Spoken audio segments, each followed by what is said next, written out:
Oke, Assalamualaikum warahmatullahi wabarakatuh. Filsafat pendidikan. Hari ini kita akan membahas tentang filsafat pendidikan. Ya, eh, pertanyaan pokok kadang-kadang muncul di filsafat ya ketika kita membahas materi ini. Pertanyaannya adalah kadang-kadang kita eh, eh, ada yang menanyakan seperti ini, apakah pendidikan itu, apa yang hendak dicapai, bagaimana cara-cara terbaik dalam merealisasikannya, ya. Dari pertanyaan-pertanyaan itu muncul gitu ya, ketika dikaji dari si filsafat itu sampai ke akar-akarnya, bagaimana mengkaji pertanyaan-pertanyaan tadi itu gitu ya. Paling tidak kita bisa sedikit memberikan mendapatkan jawaban gitu ya dari pertanyaan-pertanyaan pokok di pendidikan tadi itu, mungkin bisa dari sini ya. Dari mana? Dari tujuan pendidikannya itu sendiri, sehingga terjawablah apa yang diinginkan dari pertanyaan-pertanyaan pokok tadi ya. Misalnya, inspirasi dalam menghasilkan ide dan gagasan tertentu untuk pendidikan. Jadi pendidikan itu diantaranya itu ya. Kemudian menganalisis secara teliti bagian-bagian pendidikan agar dapat diketahui validitasnya, benar-benar terukur gitu ya, teruji gitu loh pendidikan itu.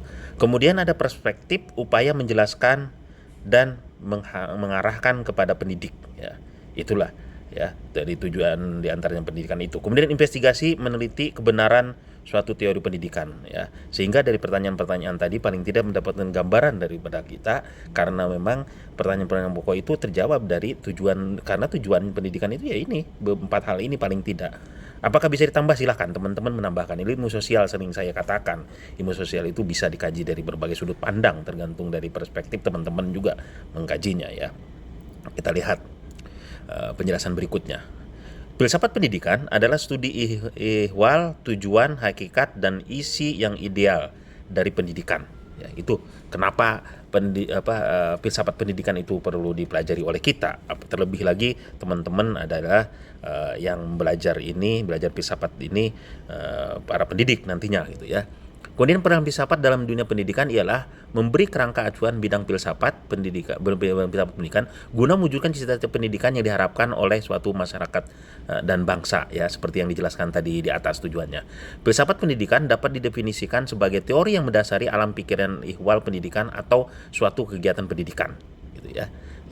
Ini sebagai pendahuluannya. Kemudian kita bahas ruang lingkup dari filsafat pendidikan itu seperti apa. Kalau merujuk dari pendapat Jalaluddin dan ID ya tahun 2007, secara mikro yang menjadi ruang lingkup filsafat pendidikan meliputi merumuskan secara tegas sifat hakikat pendidikan, kemudian merumuskan sifat hakikat manusia sebagai subjek dan objek pendidikan. Yang ketiga, merumuskan secara tegas hubungan antara filsafat pendidikan, agama, dan kebudayaan. Yang keempat, merumuskan hubungan antara filsafat pendidikan, dan teori pendidikan. Kemudian berikutnya, yang kelima, merumuskan hubungan antara filsafat negara, ideologi, filsafat pendidikan, dan politik pendidikan atau sistem pendidikan. Kemudian yang keenam, merumuskan sistem nilai norma atau isi norma pendidikan yang merupakan tujuan dari pendidikan.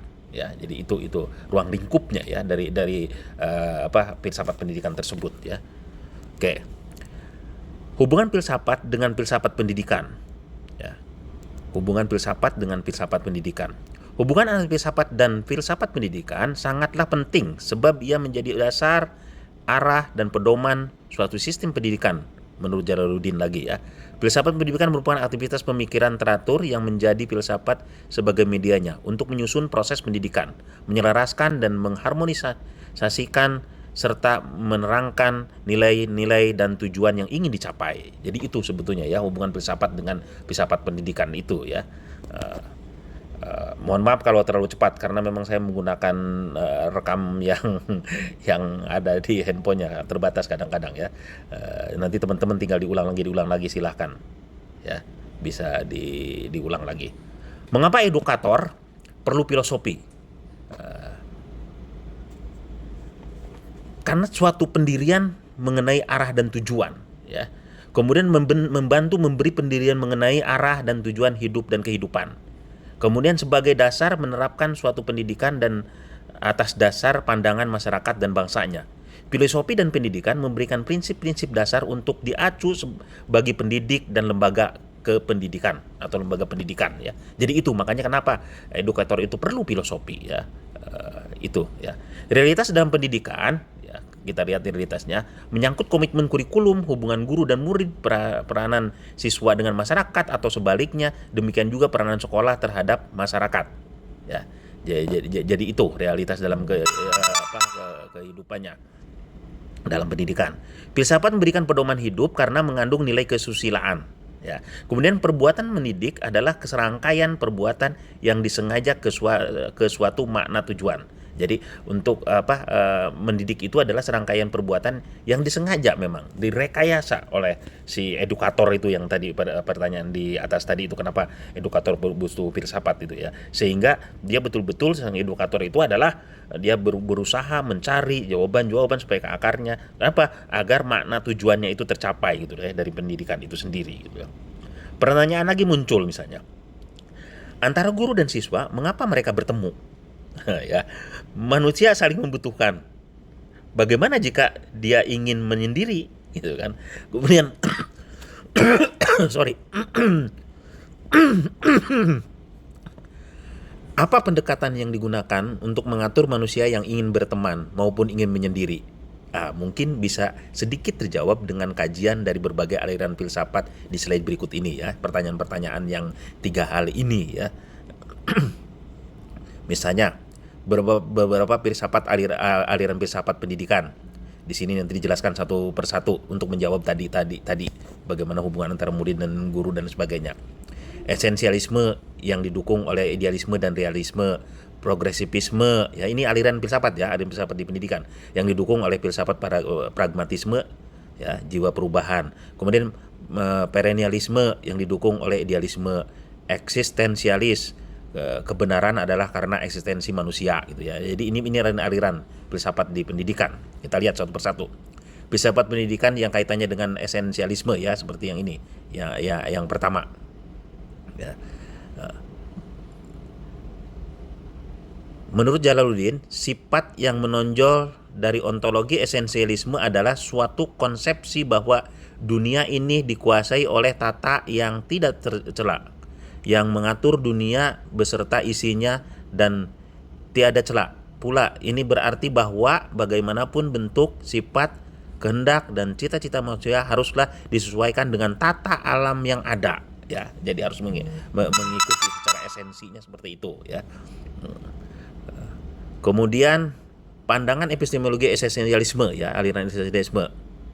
Teori kepribadian manusia sebagai refleksi Tuhan adalah jalan untuk mengerti. Epistemologi esensialisme adalah jalan untuk mengerti epistemologi esensialisme, maksudnya esensialisme maksud saya gitu. Sebab jika manusia mampu menyadari bahwa realita sebagai mikrokosmos dan makrokosmos, maka manusia pasti mengetahui dalam tingkat atau kualitas apa rasionya, mampu memikirkan kesemestiannya gitu ya. Kemudian filsafat idealisme tadi ya, dari dari esensialisme itu didukung juga oleh idealisme dan yang lainnya ya. Filsafat idealismenya nih ya. Realitas sebagai non material. Kehidupan yang ideal seperti yang dibayangkan Plato merupakan masyarakat atau republik yang dipimpin seorang filsuf. Hubungan guru dan murid harus mendasarkan sesuatu yang absolut ke arah kebajikan, kebenaran dan keindahan. Nah, jadi itu tadi pun pertanyaan yang seperti disampaikan di awal tadi, kenapa sih guru dan murid harus ketemu gitu loh. Di antaranya ini, hubungan guru dan murid harus mendasarkan sesuatu yang absolut ke arah kebajikan, kebenaran dan keindahan. Itu filsafat idealismenya. Idealisme melahirkan teori pendidikan esensialisme tadi ya, yang di atas tadi ini lebih penjelasannya lagi. Manusia adalah makhluk budaya sehingga sumber yang absolut berasal dari budaya. Mengarahkan siswa untuk mempertahankan norma-norma yang ada dalam budaya ya. Jadi misalnya kadang-kadang kita muncul ini kan kurikulum kita harus disesuaikan juga bagaimana budaya timur kita gitu dan sebagainya itu misalnya. Plato mengilhamkan suatu macam pendidikan moral yang menjadikan tanggung jawab warga negara dan untuk masyarakat gitu ya. Itu idealisme ke pendidikan esensialismenya dilihat dari idealisme teorinya. Kemudian filsafat realisme melihat dunia sebagai objek yang nyata. Pengenalan terhadap dunia yang nyata melalui informasi dunia objek kepada perbuatan. Ini filsafat realisme ya, melihatnya sisi pendidikan. Kemudian orientasi ini digagas oleh Aristoteles, Al-Kindi, Al-Farabi. Manusia belajar melalui inderanya. Pengembangan kepada manusia lebih ditekankan berpikir rasional. Fungsi sekolah untuk transfer bodies of knowledge dan keterampilan inquiry dari siswa, ya. Kadang-kadang dibutuhkan gitu ya, inquiry dari siswa tersebut. Ini filsafat realisme dari sisi pendidikan. Filsafat Thomisme atau teisme realisme, ya. Keyakinan agama dan rasio sebagai komplementer sumber kebenaran. Thomisme identik dengan Katolik Roma dan dikembangkan saintis Thomas Aquinas. Selanjutnya melahirkan teori pendidikan perennialisme yang dikembangkan Robert Hutchinson, ya. Paham Thomisme akibat pengaruh realisme ini berkembang realisme sensoris yang dikemukakan oleh Comenius dan Pestalozzi, ya. Oke, berikutnya kita lihat progresisme. Sorry. Kadang-kadang kalau baca filsafat begini nih. Progresivisme maksudnya. Ya, aliran progresisme dalam filsafat. Progresisme memandang segala sesuatu itu ke depan. Semua yang ada di belakang merupakan catatan-catatan yang berguna untuk dipelajari dan saat dibutuhkan dapat ditampilkan dalam konteks sekarang. Dengan menghargai peran manusia itulah maka manusia dipandang sebagai makhluk yang serba dinamis dan kreatif. Dengan demikian pada dasarnya manusia dalam makhluk yang memiliki kebebasan. Semua ini penting demi kemajuan yang terus diperlukan oleh manusia itu sendiri. Dalam pendidikan progresivisme ini pasti gitu ya, melihat pendidikan itu kenapa manusia itu dinamis gitu, berkembang ya, termasuk makanya kurikulum juga harus menyesuaikan gitu kan, berkembang dengan peradaban sekarang ini gitu ya. Pemikiran progresif ya seperti yang tadi disampaikan salah satu tokohnya adalah Pestalozzi, ya. The world personality ways had to be educated. Allah membentuk anak sebagai suatu keseluruhan yang tidak terpisahkan, sebagai suatu organ vital dengan banyak aspek kapasitas, moral, mental, fisik. Allah menghendaki tidak ada aspek-aspek kapasitas ini yang tidak dikembangkan, di mana alam telah mempengaruhi anak dan juga membimbing anak. Alam juga mengembangkan hati, pikiran, dan fisik anak dalam kesatuan yang harmoni. Jadi gitu. Jadi alam juga mempengaruhi gitu ya, menurut progresif ini ya, konsepnya progresif ini. Implikasi filosofi progresivisme berakar dari pragmatisme dan eksistensialisme, melahirkan teori pendidikan rekonstruksionisme dan humanisme. Humanisme fokus pendidikan yang berpandangan humanis, terletak pada membantu siswa menjadi humanis atau self-actualization. Ya, jadi memanusiakan dan mengaktualisasikan seluruh kepribadian siswa merupakan fokus pendidikan yang berpandangan humanis. Tujuan yang dicapai bagi siswa dalam pandangan pendidikan yang humanis adalah self-actualization rather than a mastery of knowledge as an in itself, ya. Fokus aktualisasi kepribadian siswa. Itu jadi filsafat sangat dipentingkan gitu kalau melihat dari sini ya, pendidikan itu. Kemudian pragmatisme, sebuah filosofi yang metode pendefinisian kebenaran dan mana ide-ide disesuaikan pada konsekuensi fisika dan bernilai praktis, ya. Kemudian pragmatisme melihat dunia bukan di dalam keadaan statis, tetapi di dalam keadaan yang terus-menerus berubah. Itu ya pragmatisnya ya. Filsafat pendidikan kemudian yang selanjutnya adalah aliran filsafat pendidikan perennialisme. Tadi juga udah disinggung ya. Al-Wasilah misalnya tahun 2008 menyampaikan bahwa perennial berarti everlasting, tahan lama, ya, atau abadi. Dalam sejarah peradaban manusia dikenal sejumlah gagasan besar, ya, gagasan besar yang tetap menjadi rujukan sampai kapan pun juga. Aliran ini mengikuti paham realisme yang sejalan dengan Aristoteles bahwa manusia itu rasional gitu ya. Itu filsafat pendidikan perennialisme itu ya. Periodisme di sini penjelasan lebih lanjutnya bahwa untuk mengembalikan keadaan kacau balau seperti sekarang ini, jalan yang harus ditempuh adalah kembali kepada prinsip-prinsip umum yang telah teruji. Kenyataan yang kita hadapi adalah dunia dengan segala isinya, bahwa persoalan nilai adalah persoalan spiritual, sebab hakikat manusia adalah pada jiwanya. Sesuatu dinilai indah haruslah dapat dipandang baik. Ya. Program pendidikan yang ideal harus didasarkan atas paham adanya nafsu, kemauan, dan akal, menurut Plato. Kemudian perkembangan budi merupakan titik pusat perhatian pendidikan dengan filsafat sebagai alat untuk mencapainya, menurut Aristoteles. Pendidikan adalah menuntut kemampuan-kemampuan yang masih tidur agar menjadi aktif atau nyata. Itu ya, menurut Thomas Aquinas. Eksistensialisme, ini aliran eksistensialisme, ya, filsafat eksistensialisme. Filosofi yang menekankan subjektivitas dari pengalaman manusia dan keutamaan kreativitas, serta pilihan dalam dunia nasional dan rasional. Prioritas individu untuk menghargai akan eksistensi human ini sebagai reaksi terhadap krisis dari masyarakat abad 20. Ya. 20 salah itu tulisannya. Sebelum abad ini timbul industrialisasi berimbas pada pandangan berpikir seperti halnya dunia industri. Logika seperti mesin yang utama efisiensi, ya, standar yang sama mengabdikan kebenaran individu sebagai pribadi. Itu ya eksistensialisme. Pandangan eksistensialisme tentang pendidikan. Ini pandangannya nih, sahabat pendidikan. Penanaman intensity of awareness sorry musim hujan yang gini nih tenggorokan pada pelajar, maksudnya siswa disadarkan bahwa mereka sebagai individu yang konsan, bebas dan kreatif memilih. Siswa memilih kesadaran untuk mengenal tanggung jawab untuk menentukan keinginan hidupnya sesuai dengan kehidupan yang dimiliki dan menciptakan penentuan diri sendiri. Itu ya pandangannya nih eksistensi tentang pendidikan. Sesuai dengan apa yang diungkapkan oleh Morris, ya, pendidikan harus benar-benar human.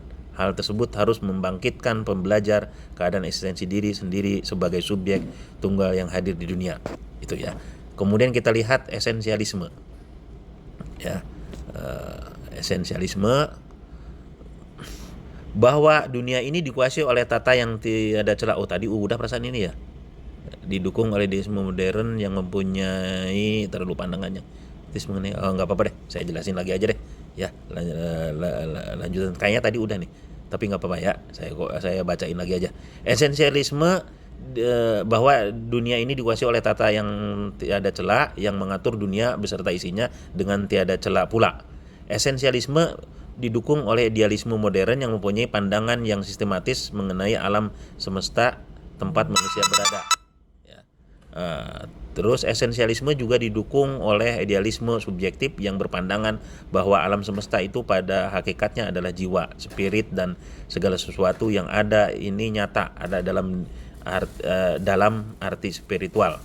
Idealisme berpendapat bahwa kualitas ini ternilai tergantung pada apa dan bagaimana keadaannya apabila dihayati oleh subjek tertentu dan selanjutnya tergantung pula pada subjek tersebut.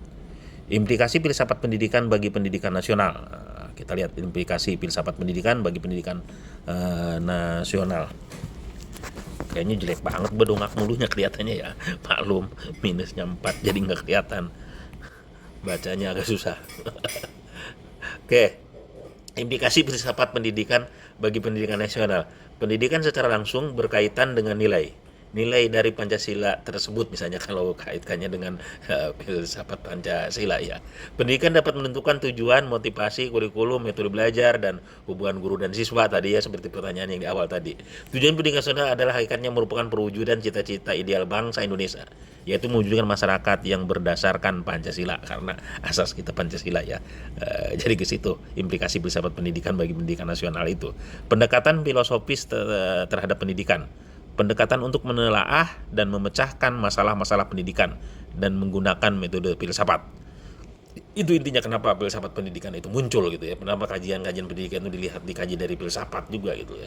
Pengetahuan atau teori pendidikan yang dihasilkan dengan pendekatan filosofi disebut filsafat pendidikan itu ya. Filsafat pendidikan adalah filsafat yang ditetapkan, diaplikasikan untuk menelaah dan memecahkan masalah-masalah pendidikan. Itu maksudnya. Oh, kok ini masuk sih? Maklum, ngerekamnya pakai handphone, jadi kayak begini nih. Rekam layar. Oke ya, kesimpulannya ini.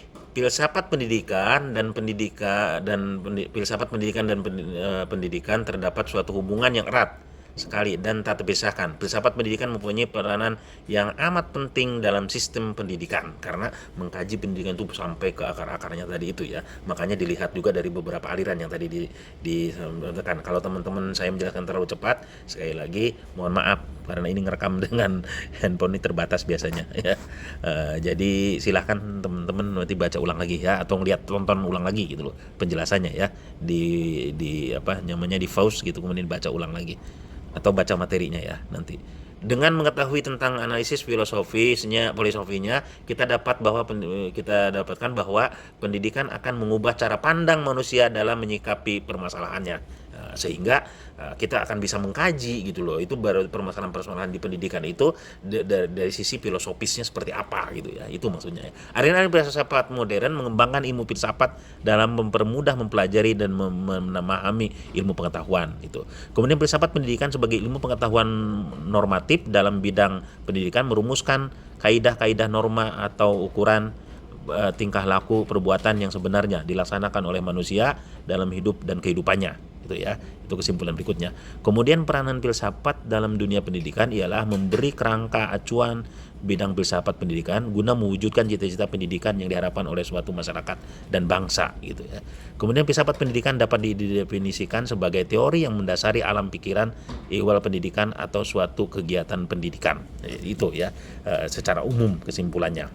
Boleh juga menyimpulkan yang lain, silakan tambahan-tambahan dari teman-teman. Kemudian ini referensi yang saya mengambil terus terang dari beberapa acuan dari beberapa tulisan-tulisan orang ya. Paling tidak ada 2 tulisan ini yang saya lihat referensinya. Jadi terima kasih kepada para penulis yang sudah saya jadikan referensi ini. Misalnya oleh Ibu Mumpuniarti, pengantar filsafat pendidikan. Kemudian ada satu lagi filsafat pendidikan dan pembelajaran, analisis filosofikal aliran-aliran filsafat pendidikan oleh Ayuni Karuniawati dan Sri Wahyuni, sepertinya tugas ini ya, dari Universitas Muhammadiyah Surakarta kalau nggak salah ya. Jadi itu yang bisa saya sampaikan hari ini. Terima kasih, salam sehat, salam bugar selalu untuk kita semua. Wassalamualaikum warahmatullahi wabarakatuh.